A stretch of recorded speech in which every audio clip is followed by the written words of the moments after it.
La parole est à Monsieur Dino Cinieri du groupe des Républicains. Merci, Monsieur le Président.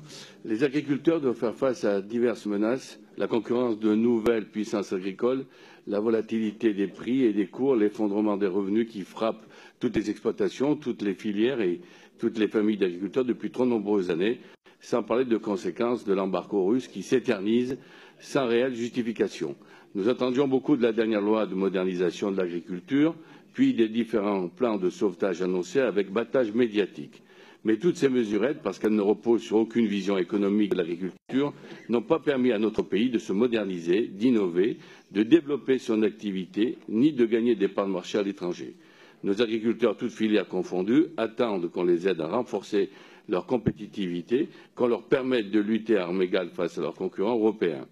L'annonce bien timide au cours de cet été d'un plan de relance du stockage de l'eau l'hiver, pour mieux l'utiliser en été, ces 2 lignes dans un communiqué de 2 pages, n'a pas convaincu.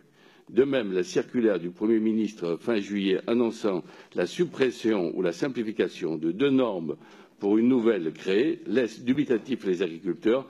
Tant d'autres annonces contradictoires ressortent du cafouillage gouvernemental, telle la polémique sur le glyphosate. Et le gouvernement et la majorité ont découvert un trou dans le budget comblé par une ponction sur la PAC.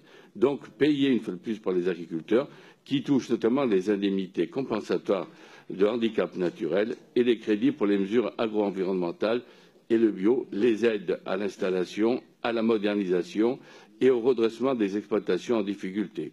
Et aucune mesure fiscale, le lissage des revenus dans le projet de loi de finances pour 2018. Cette excellente proposition de loi de notre collègue Arnaud Viala est l'aboutissement d'un important travail apportant des réponses aux préoccupations des agriculteurs sur les plans commercial, économique, fiscal et administratif. Et pour nous tous, la défense de l'agriculteur doit être une priorité et je souhaite que ce texte puisse être vraiment discuté en séance publique la semaine prochaine. Merci de m'avoir écouté. Merci.